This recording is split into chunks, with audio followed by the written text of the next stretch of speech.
Hey gun people, or rappelling people. Man, I've done this video like 3 different times because every time I do it, either the light's wrong or the first time I did it, I did the whole damn video and somehow it got deleted or erased, or I was copying it and I deleted it and thought I'd already done it. So then I tried to redo it inside the house with some light, and some of it didn't come out, it didn't. So I may clip in a little bit from some part I did in the house. But I want to make this the first part on the rappelling where I showed you all the gear and everything. Now I want to talk about knots, and we're going to get into knots. So this first one is going to be about webbing, and I call it ribbon, but runners, whatever. So we're going to talk about knots and explain some knots, because each, you know, when I was training dogs in the military, when you're training either bomb dogs or drug dogs, prior learning makes later learning easier. So the first odor you teach a dog, if it was a bomb dog, I think the first odor was dynamite or C4 because it was a really strong odor. And on a drug dog, the first odor was marijuana because it's the strongest of the drugs they're using. So we would always teach the strongest odor first, because once we got the dog finding that and he knew the routine and he was supposed to sit or whatever, then the next odor would be a little bit easier. And then the next, and each odor we introduce after that, because our bomb dogs had, I think, like 11 different odors, C4, Tovex, all kind of TNT, dynamite, 2 types of dynamite, ammonia, nitrate, whatever. So there was all kind of these different odors. Well, each odor you introduce, the dog catches on, because he's like, I've done this before. Okay, I know what he wants. Okay, I know what he wants. So that prior learning is really important. So this webbing video, my other knot videos may not be quite as long, but this webbing knot video is your initial, I want you to understand terminology and the concept of a bend, a knot, a hitch, whatever. So let's talk about ribbon first. So ribbon, and I'm going to call it ribbon, it's just webbing, and some people call it tubular webbing. This is 1-inch ribbon. This is, I don't know what the size is, but it's also tubular webbing. And the thicker the webbing, normally the greater the load. So this is 1.5-inch webbing. So this is like 4,000 pounds. I think this is 1,500 to 2,000 pounds. And this might be 4,000 or 5,000 pounds because it's really thick. These are thinner than this one. If you feel them, you can tell the difference. Now, the other thing about webbing or ribbon, or there's another term that they use when they grab it, but they call these runners. So when you tie something, a knot weakens the strength. That's your weak point. So when you tie a knot, you can lose anywhere from 20 to 40-50% of your strength. Now, it has to be some kind of weird knot to probably lose 50. Normally, you lose somewhere between 20 and 30% of your strength. So, let's say this is a 100-pound test, and I put a knot in it, and I lose 30%. Now it becomes 70 pounds, which is why you don't want to use D-rings, carabiners, ropes, anything that's minimum, because we always go a lot higher, because when we put knots in it, we put angles, we may roll it over something. All those things, we may shock it. A shock load is different than a static load. If I'm hanging on something, I'm static, it can hold more. If I fall and I get that shock load, that reduces the amount that something holds. So this ribbon is really strong and the webbing is strong. However, it can lose weight with a knot. Now, when you get these runners, because they use this high tensile threading, and they thread like this, you don't lose the strength of the ribbon. That's why this is probably rated at some 12K or some shit. What is it? 22K. Remember the way I do the KN, the kilonewton is 22, I double it, that's 44, and then I add 2 zeros. So 4,400 pounds is low. This is probably a 5,000 pound ribbon or a runner. Because of the thread, I don't lose the weight. If I took the same ribbon and put a knot in it, I would lose some of the tensile strength, so to speak. So this is So that's why I want to, this is kind of like the basic. So let's talk about either a rope or a ribbon when you're tying things. Okay, I had to add this in because I was using, for a bite and bend, I used the wrong word, and I don't want you to hear the wrong thing. So a knot is tied in a rope or piece of webbing. A hitch connects a rope to another object, like a carabiner or another rope. A bend is a knot that joins two ropes. So when in the video, when I talk about a water knot, I'm joining two ropes. Some of your technical technician, that word people say it's not really a knot. It's a bend because it attaches two knots, but it's called the water knot. And a bight is basically a section of rope between the ends. So when you fold a rope in half and you make a little loop or something, normally that's called a bight. Standing end is usually the end that you're not working with. The working end is the one you move. How do they describe this? Standing end. The standing end is a part of the rope on a side that's being used during the knot tying. The working end is the end of the rope on a side that's being used during... What? Oh, that's not being used. Okay, so standing end, what we used to call the standing end was like the anchor point was a standing end. And then everything that was hanging when we worked on it, that was the working end, because we usually didn't move or mess with the anchor knot. So this is not terminology. In case I use it wrong again, I'll try to cut it out. So if you see cutouts, I use the bite and bend. I used one time I called a bend a bite, and one time I called a bite a bend. So I was like, you know what, let me cut that out so I don't explain it. Remember, a bite, you just kind of fold a rope in half, and that's kind of a bite. A bend is something technically that connects two ropes. A hitch connects a rope to something else. And a knot is something that's tied in a rope or a webbing. All right, wanted to add that in. This, when you bend a rope, if you connect two ropes, it's called a bend. A knot is in a rope, a bend is connecting two ropes, and a hitch is connecting a rope to something. So you got the half hitch, you got the prusik, you got different things. So when you connect something, I think this is called a girth hitch, where you kind of like run something over and it connects. If you connect your rope to something, it's called a hitch. If I tie something in my rope, it's called a knot. And if I connect two ropes together, that's technically, I think, called a bend also. And I might get the terminology wrong. I'll flash in the right terminology. I'll look it up before I do it. So, and I'm going to use a few of those terminologies. So let's first get to a basic knot, because there's two basic knots you're going to use with ribbon or a strap. And this strap, I mean, you could just use this for so many things, man. I love this freaking, it's so freaking strong. It's so handy. It doesn't rust. You can just wash it and dry it. You can keep it in small areas. I mean, it's just handy to have around.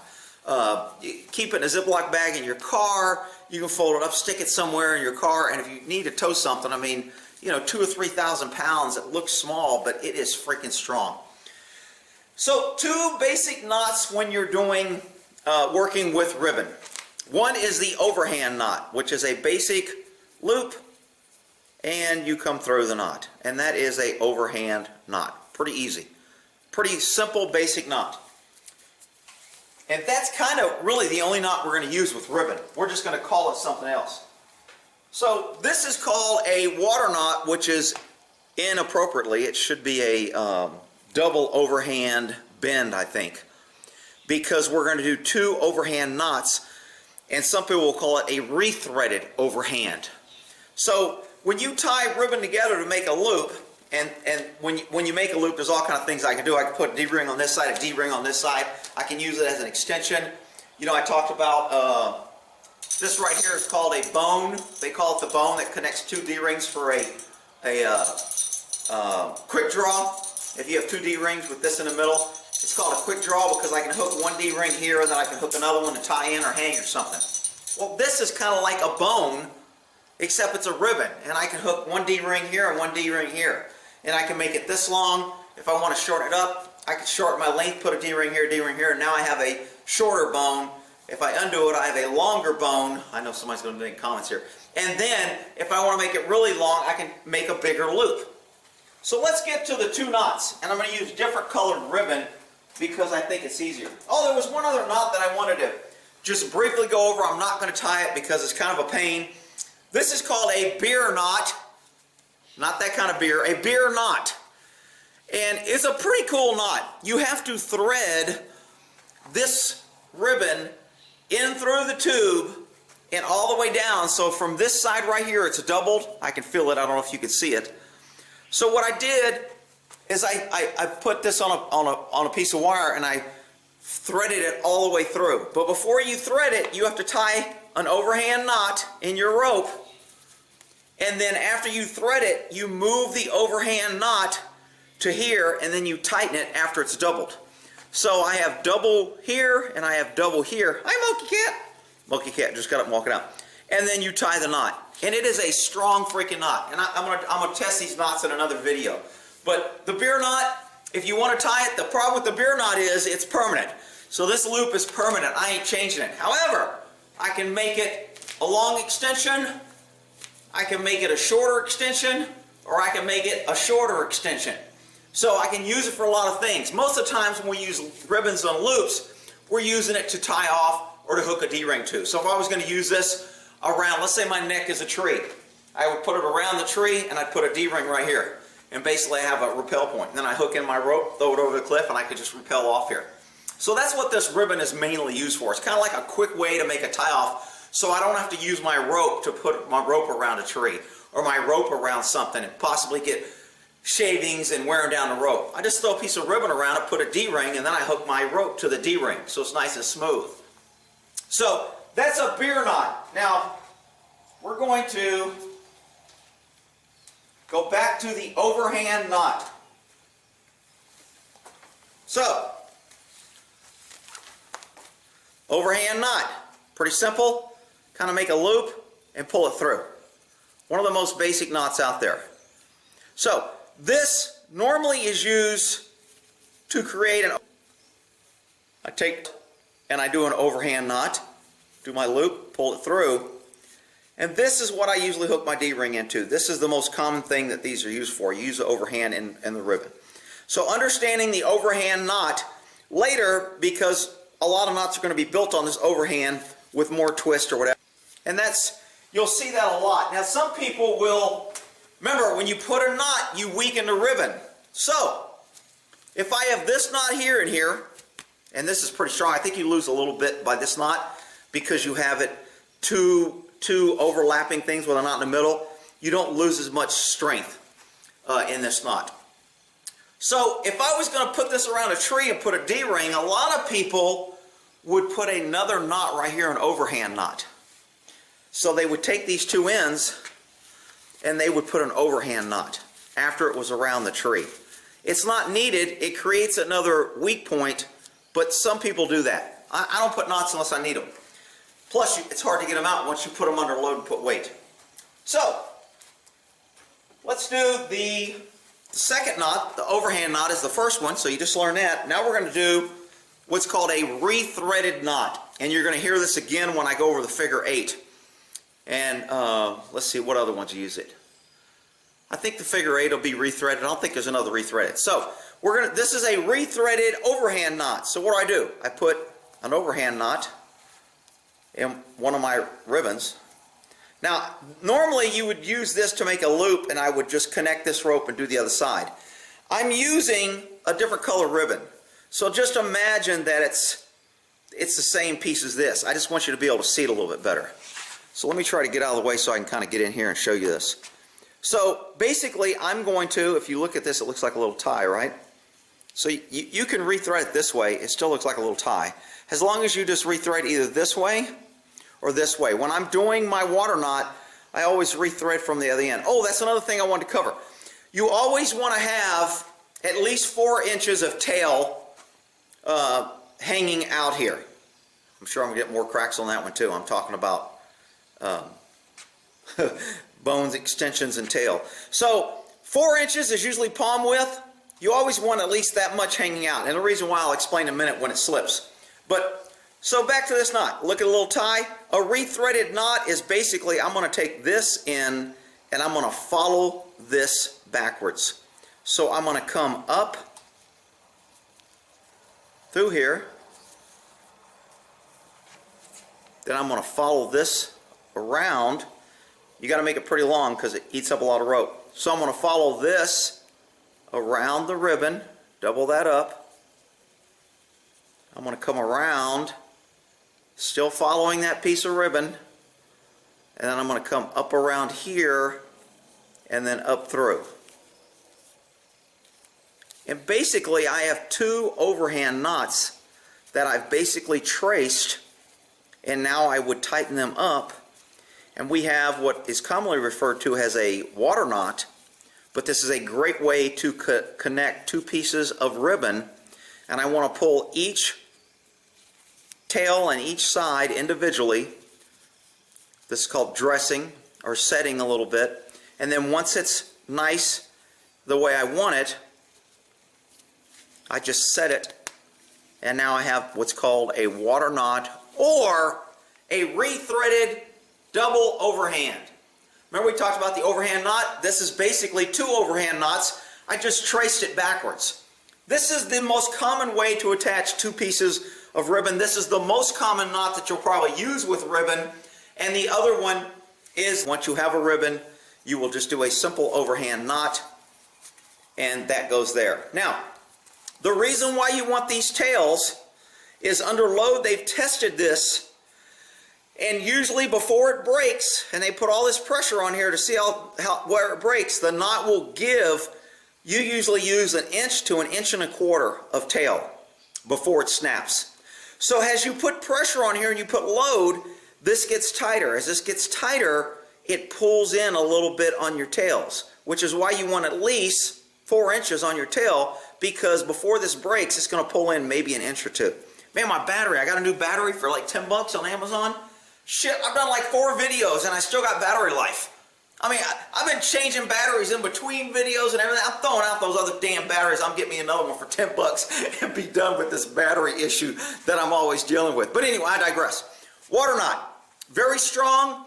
Another thing I want to cover is the axis of the knot. You want always the pressure to go with the knot, not against the knot. So the axis of the knot is, how is the knot supposed to, I basically call a natural lay. How does the knot hang naturally? Is it pulling naturally? So on this one right here, this is the major axis of the knot. It hangs this way, it's tied this way to have weight here. It is not meant to have weight like this.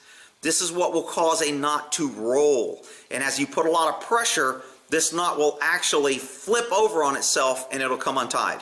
Now, it can't do that if there's a D-ring in here, but it's still not the proper way to tie this knot. This is not the major axis of the knot. This knot is designed for this type of pulling because it's up and down.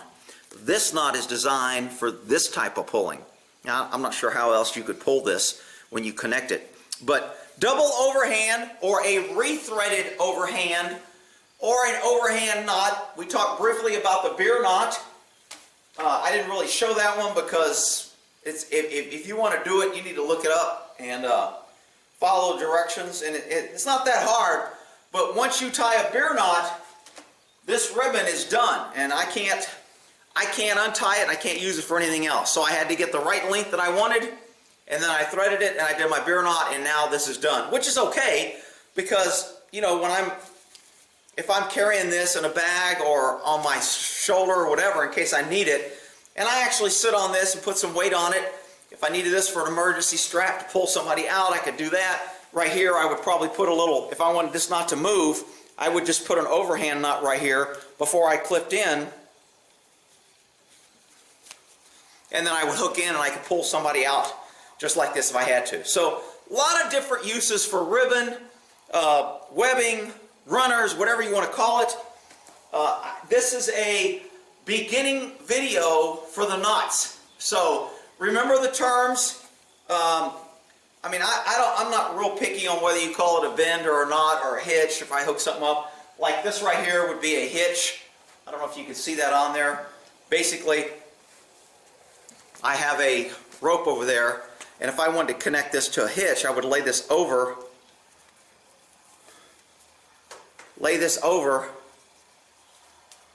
and then run this through. I'm working on the fly here. People cut me some slack. And this is, I think it's called a girth hitch or something like that. And then I would tighten that down, and I could do that on a piece of wood to another piece of wood, etc. But because I attach this to something, it's called a hitch versus a knot. Does it matter? No, I don't really care. As long as you can look at the knot. The big thing about knots is, do they look correctly? Can you inspect them and know whether they're correct or not? This is a pretty easy overhand knot. Pretty easy to tell. It looks kind of bulky because it's double, because there's another one inside. But it's pretty easy to tell that's an overhand knot. Oh, there goes a little rabbit. Don't come in here, boy. Just because I'm doing a video, I'll come on here. This is the knot we just tied with the same ribbon, making a smaller loop. And this is a double overhand, or a rethreaded overhand, or a water knot, whatever you want to call it. It's got two tails, at least 4 inches. The way to check this knot is I have 2 solid pieces on the top, and then on the other side I have 2 tails that come out. And that's how you can tell whether a water knot. Then I will look at this knot and I will say, is there 2 here? Is there 2 here? Is there 2 here? So I want to make sure my webbing is double. Once you tie it a few times, you know that it's done and you can look at it. Now this is a water knot with bigger webbing. So this is 1.5. So this knot is a little bit harder to check to ensure it's right. But I can look at it and tell it's a damn water knot. I mean, after you tie enough of these, you just kind of figure it out that this is a properly tied water knot. Both the same knot. Both have tails, both have rethreaded, basically a rethreaded overhand. And you'll hear that term again when we do a rethreaded figure 8. So that's basically the first knot on this. I may put in a couple of other that I cut out of the other video, but I really wanted to get a good basic. Now I can do these with a rope, and it might be easier for you to see with a rope. So this is a basic overhand knot. That's an overhand knot. So now I'm going to do a rethreaded overhand knot. I'm going to follow this rope through, around, then it goes up and through. I'm following it, and it comes out the other side. And this is a water knot with a rope. See, water knots are really great with webbing because they lay flat. This will hold, and it's still a strong knot, and I still need my 2 tails.